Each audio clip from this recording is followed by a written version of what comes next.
Good afternoon. This is Rex Hickling, president of Premier, with another chat on profiles in success. This afternoon, Charles McDade, owner of his own agency, is with us, and Charles is out of Houston. Charles, please tell us about yourself and tell us about your special superpower with customers, please. Oh, absolutely. I'm Charles McDade. I'm over there in northwest Houston. I'm in the Spring area.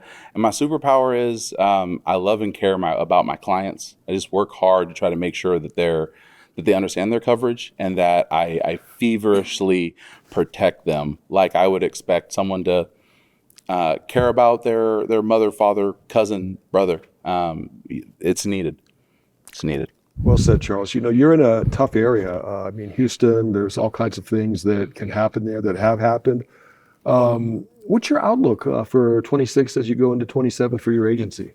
My outlook is I'm so absolutely excited about what's coming up for 2026, 2027.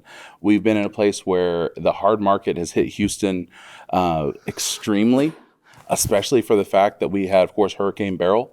The fact that we're stabilizing a little bit more, and with the introduction of more technology, more automation, and a better idea around data, I think we're going to be able to run our agency leaner, which will help us add more value to what it is that we offer for our clients. So I'm looking at that as a real opportunity to grow quickly in the Houston area. Charles, how long have you been in business? Oh, I've been in business for 6 years. I started during COVID. Okay. So what would the going into 6 to 7 years, Charles, tell these Charles that is just starting out today? What advice would you give about agency success and that synergistic, all-important relationship with your carriers? It's biggest thing I can possibly say is understand your carrier appetite, like what it is that they want, what their vision is.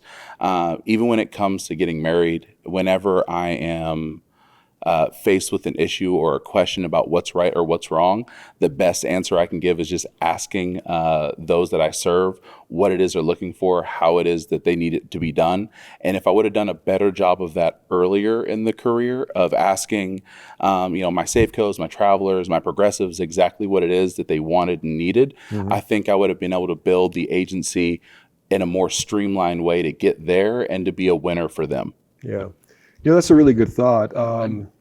I would probably put out a little caution flag on that because I've been in this business a long time, and I find that the carriers really don't know as much about the agency world as they might think.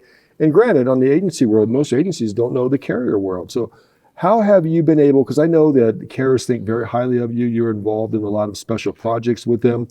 Out of tens of thousands of agents they could invite, they invite you. So how have you bridged that gap where they don't really know your world, you don't really know their world? Talk a little bit about that, please. It's communication. Understanding each other starts with being able to see from each other's side, like having better context, having better understanding. If you start hearing from a particular carrier that they want X, Y, and Z, which is not A, B, and C that they've staked their claim on for the last 100 years of their existence, a little bit of tempered expectations is to be expected. I was like, but when it's one of those where they've been able to outline why it is that they want cleaner business, they want newer roofs, they want better clients with better insurance scores, and they can make that make sense. I think becoming a student of your craft allows you to look at the answers you're getting with a skeptical eye and being able to actually figure out if that's really what they want or if that's just the soundbite that they want to hear. Yeah, it's a beautiful answer. And you started out by that foundation there of one of communication. Going back to policyholders and prospective policyholders that you're trying to sell to get into your agency. I know you're very value driven, but the communication piece can really be by social media. There are multiple platforms there. There's texting, there's email, there's still some situations at the kitchen table. How do you figure out how to connect with your customer or prospective customer in the right medium of communication that they might want? Best thing I can possibly say is that the people, if you're a person that communicates very well on Facebook or Instagram because you're a visual learner and someone that understands, well, communicate visually. For me, I make videos. I do more visually to communicate with my clients, whether it ends up being how the videos are done, how the blog posts are made. They're more of a visual conversation that happens. So I lean into what my superpower of that visual communication looks like. Yeah. And that's helped me a lot. I just realized that Facebook's going to be a win for me. Instagram's going to be a win for me. LinkedIn can be. But Twitter and that area or Reddit, that's not going to be a place where I'm going to be able to add the most amount of value. Neither is text unless it's just information. So I try to communicate where I'm able to flex my best muscles, and that's going to be visually and verbally. Okay.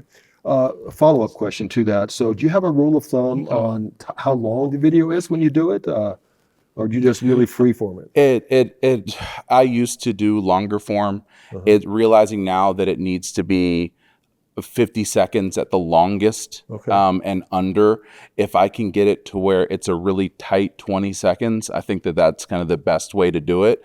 But it's so hard to make a large production video out of that. So normally you have to chop it up into chunks and try to get those sound bites right to be able to communicate most effectively to the largest group of people. All right.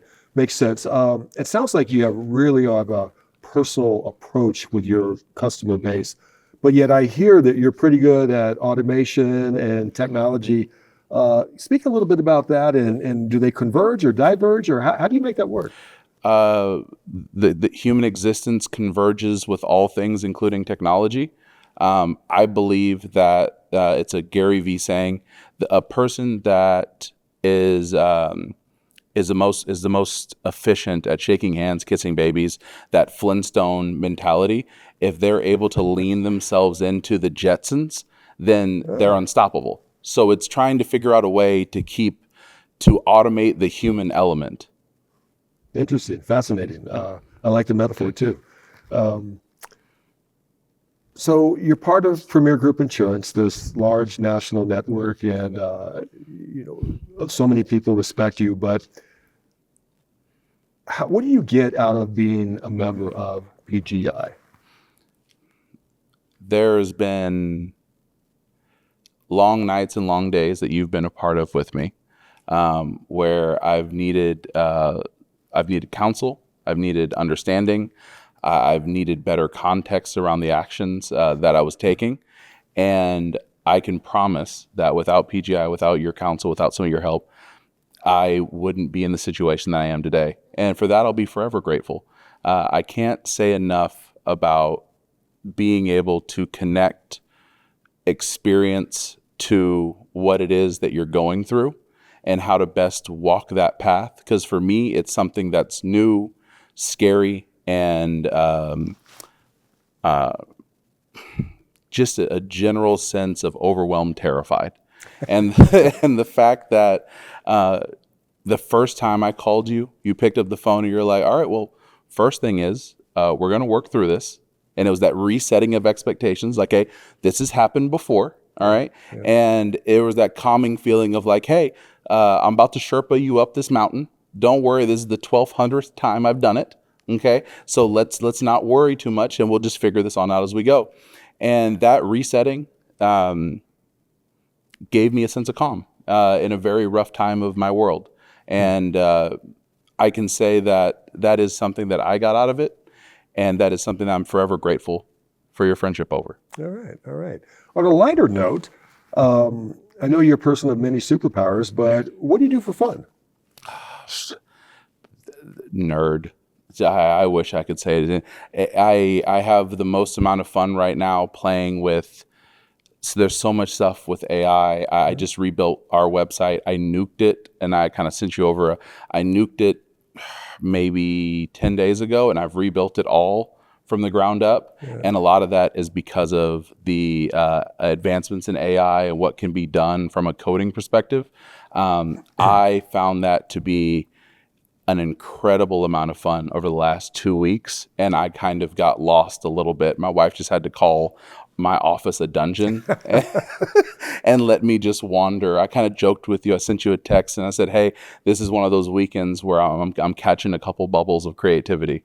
Yeah. So that's what I enjoy and love to see. How about outside of insurance? Outside, I know you got a couple young boys. And yes, I mean, I'll of course, my daughter plays basketball. My son plays sports. He's running around. I help do some coaching with him. That's been fantastic. I'll do some running around in the garden with my wife. I'm a husband out of requirement and love. So that's been great. And I play some video games with the kids. I enjoy every bit of being a dad is my fun part of the hobby. Yeah. Well, tell your wife Happy Mother's Day this Sunday from PGI, because we know that the significant other, the spouse of any successful business owner, is really the bedrock, the backbone too, because there are a lot of thankless, sometimes sleepless nights that go into the business. But the business does allow you to see your kids' activities. But no matter what, you have to catch up and take care of those customers too. But Charles, thank you very much. Thank you. Appreciate you. Thank you.